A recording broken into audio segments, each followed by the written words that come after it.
Assalamualaikum warahmatullahi wabarakatuh. Adik-adik mahasiswa yang saya cintai, berjumpa kembali bersama saya dalam kuliah yang kedua. Kita masih membahas tentang makhluk atau hewan yang disebut dengan porifera.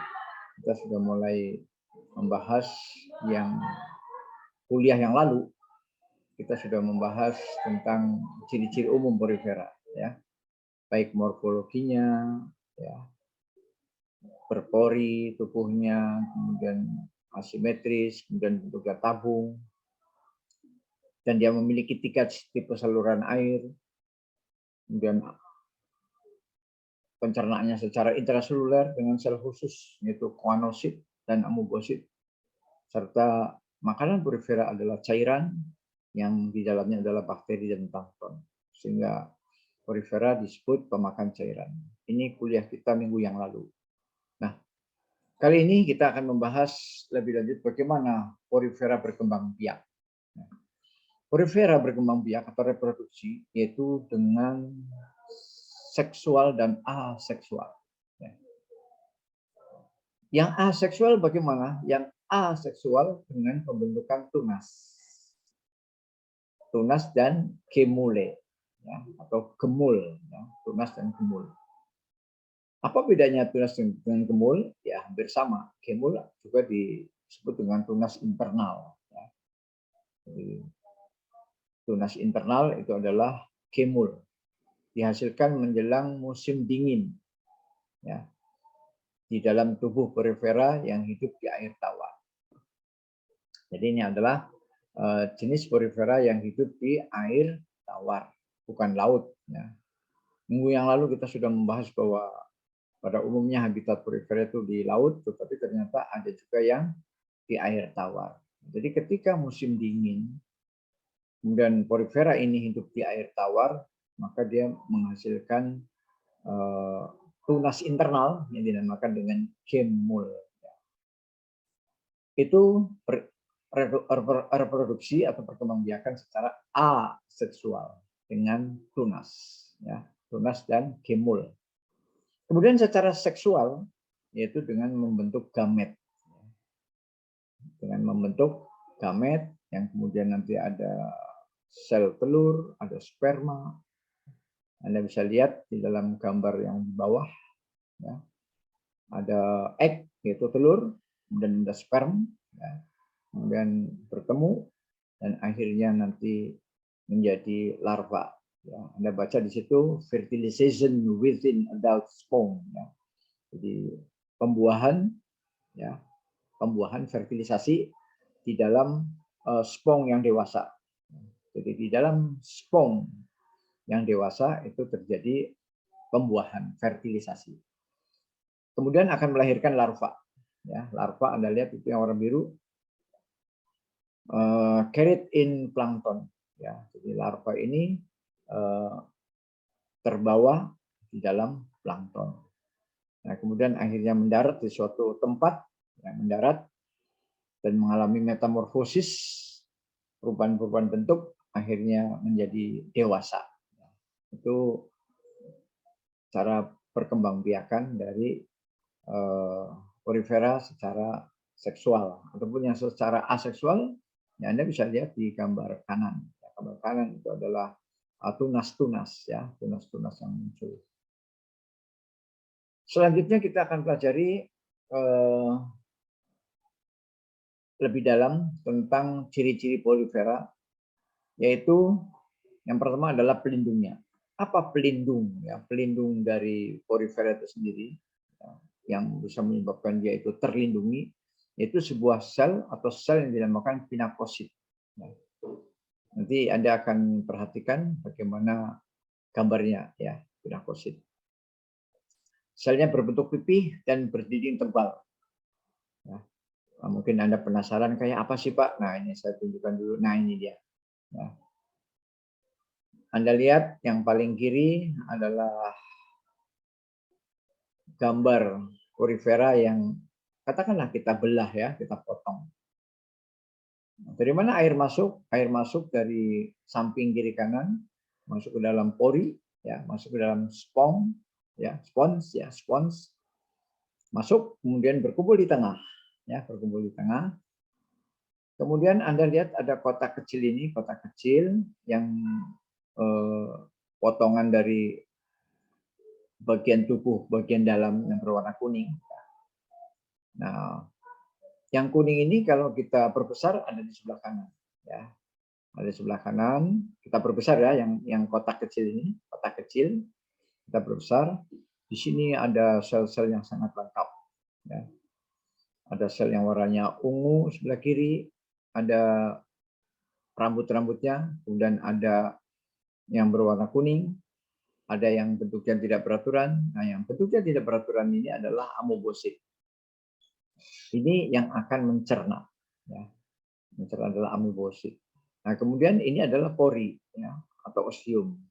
Jadi cairan dari luar masuk ke sini, ya.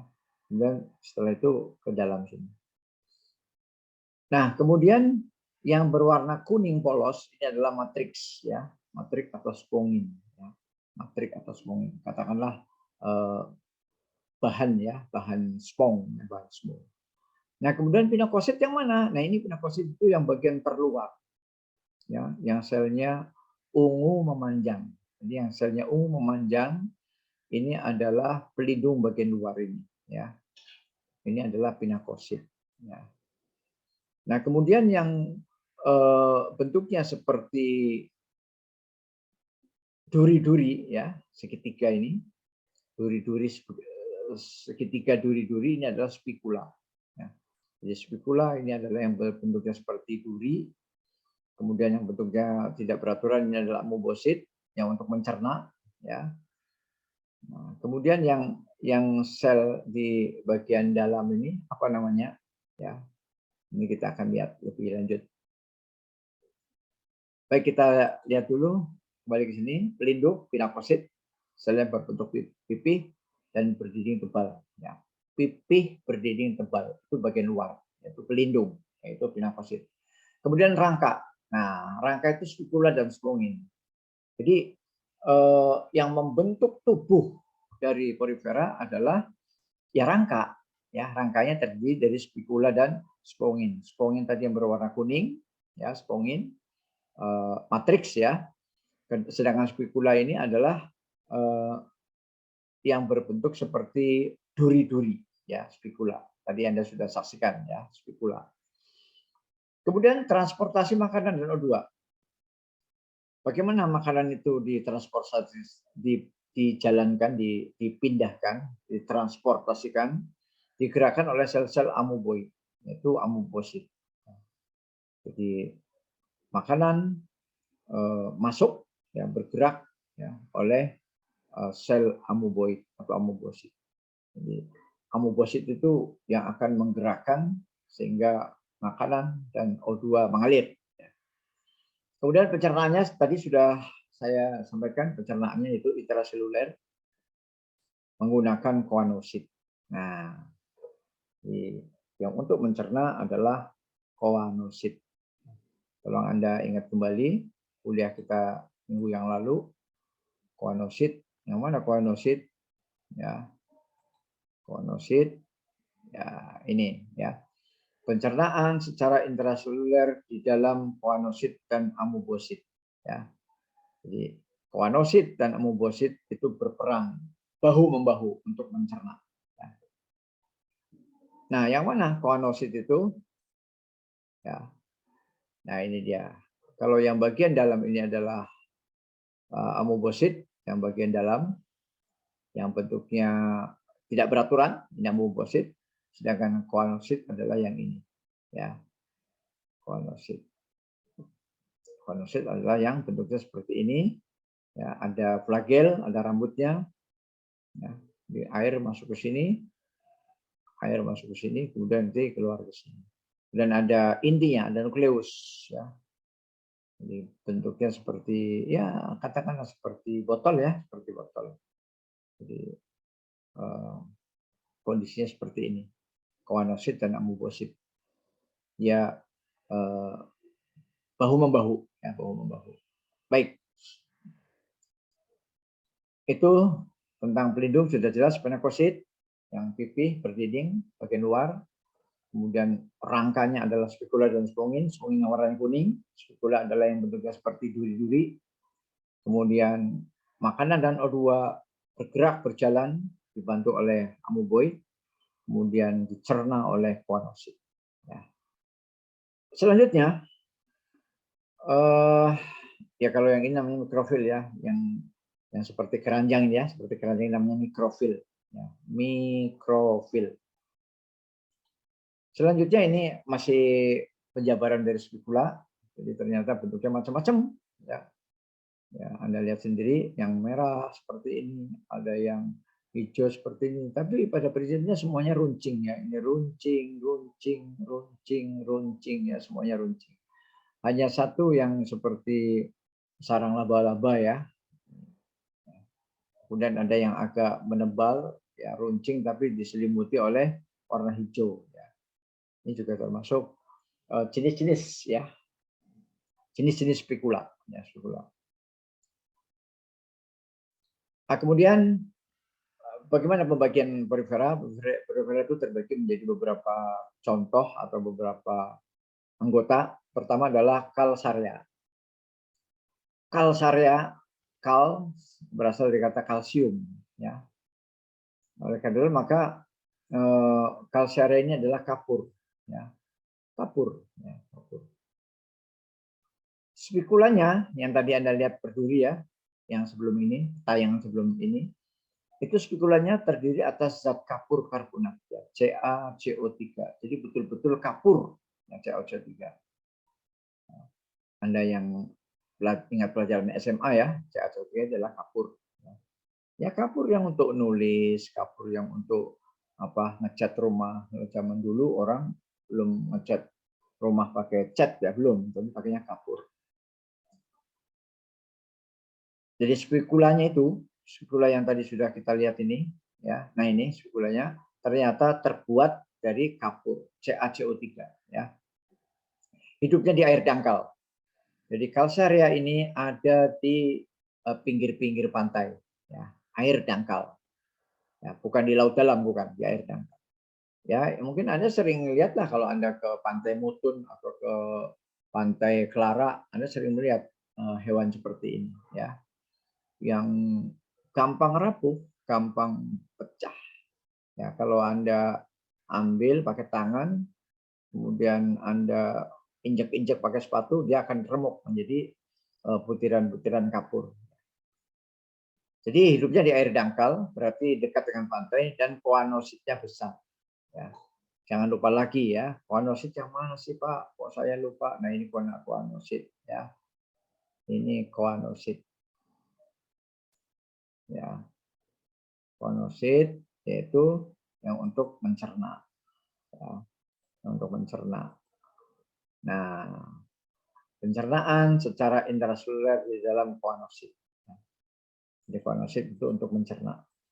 Bekerja sama bahu-membahu dengan amoebosit. Nah, ini choanosit. Ini choanosit. Ya, ini choanosit. Ini yang biru amoebosit. Ya, amoebosit. Baik.